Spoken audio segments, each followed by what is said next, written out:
Settle in, dear listeners, for I have a tale that will make you question everything you think you know about patience, revenge, and the dangerous art of underestimating your neighbors. Picture, if you will, the gleaming towers of the Galactic Banking Consortium, the financial heart of five-star systems, where credits flow like rivers and the fate of entire civilizations hangs in the balance of loan approvals. At the center of this empire of economics sits a creature no larger than your head, Zer of the Demi, suspended on his hover disk like a green-skinned emperor of arithmetic. The Demia, what a tragic and proud people they were. Once masters of their own world, until a dying star consumed everything they held dear, scattering them like seeds across the cosmic winds. But from that devastation, they had rebuilt something magnificent, a new identity as the galaxy's premier financial minds, their tiny statures and analytical brilliance making them indispensable to the vast machinery of interstellar commerce. And so it was that, on this particular day, exactly 100 years after a moment of supreme arrogance, Zer found himself face to face with the impossible. A human ambassador sat before his desk.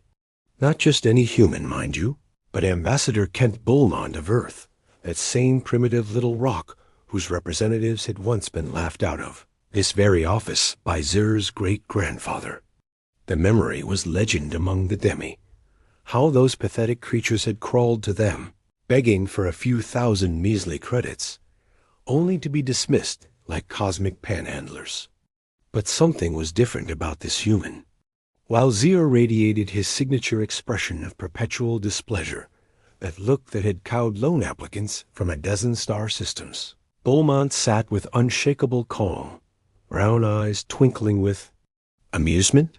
What brings Earth crawling back after a century of silence? Zer demanded, his tiny frame quivering with indignation. The human's response would echo through galactic history. Oh, we're not here for a loan this time. Earth has more money than we know what to do with these days. And then came the words that shattered Zer's reality. You work for Earth now. Impossible. Categorically, absolutely impossible. The same Earth that had been denied pocket change now claimed to ... own. The Galactic Banking Consortium? But Beaumont wasn't finished. From his briefcase larger than Zer's entire body, he produced document after impossible document. Ancient parchment bearing the unmistakable tentacle signature of the Varric Emperor, glowing with bioluminescent ink that could never be forged. A crystal data core from the cellular technocracy, its geometric facets throwing prismatic rainbows across the office walls. A holographic projection of High Chancellor Vitherion himself, announcing the transfer of the Galactic Council's shares to Earth in gratitude for humanitarian aid during the plague years. 9%, 41%, 47%. The numbers crushed down on Zer like the weight of collapsed stars. 97% of the consortium. And then Beaumont's casual revelation that they'd bought out the remaining individual shareholders too. But the true horror was yet to come. We bought the planet too. Can you imagine it, listeners?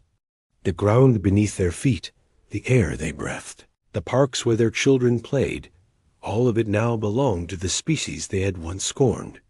In desperation, Zer hatched a plan born of pure panic. He would give this human a tour, not to showcase their success, but to reveal every skeleton in every closet. Surely, when Beaumont saw what a financial nightmare the bank truly was, he would realize his species had made a terrible mistake. And so began the most catastrophically backfiring scheme in recorded galactic history. First stop, the Liverian debt. Picture the most financially irresponsible species imaginable warriors who had borrowed 1.47 quadrillion credits to fund their glorious expansion, then defaulted on every payment because repaying debts was dishonorable. Their leader had literally burned a debt collector alive and broadcast it as entertainment. Surely this would prove humanity's folly. But when Beaumont called Prime Minister Gorak the unconquerable that terrifying, 3-meter-tall war beast with blood-red scales and 4 crushing arms, something magical happened. Kent Beaumont, is that you? How are you, old friend? Old friend. The galaxy's most notorious financial deadbeat was chatting with a human like a brother in arms. And when Beaumont mentioned Earth now owned the bank, consider the debt paid. You showed honor when others showed only greed. 2 quadrillion credits. Transferred within hours. What followed was a cascade of impossible collections. The nadir hegemony, who had spent decades claiming their mineral physiology made them incapable of understanding money, suddenly discovered urgent financial clarity. The Nomadic Traders Guild abandoned 50 years of creative legal loopholes. Species after species, debtors who had stymied the bank for generations, all eager to settle their accounts now that Earth was involved. Tsar watched his plan crumble as the bank's recovery totals climbed to heights that defied comprehension. Instead of proving the bank worthless, he had somehow enabled the greatest debt collection triumph in galactic history. Then came his superiors Director Verder, Assistant Director Cole Maven, Senior VP, Renfara bursting through the doors like green tornadoes, ready to shower Zaire with promotions and praise for his brilliant collection strategies. And there they stood, ignoring Ambassador Beaumont completely, treating the representative of their new owners like irrelevant furniture. The irony finally shattered Zaire's composure. This human owns the bank. He screamed. He owns this building. He owns this planet. Earth bought everything, and we all work for him now. The silence that followed could have created its own gravitational field. But here's where our tale takes its most unexpected turn, dear listeners. As the demi-executives processed their fall from galactic financial overlords to employees, tenants, property, Ambassador Beaumont began to laugh, not with cruelty, but with genuine amusement. Look at your faces, he chuckled. Yes, this is partly revenge.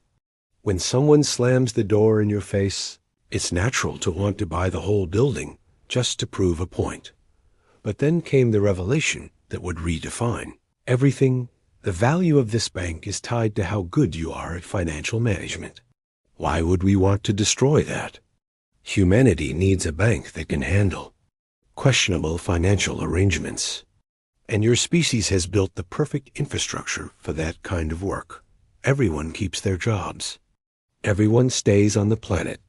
Nothing changes except the name on the ownership documents. As relief flooded through the room, a new and perhaps more unsettling realization dawned on Zaire.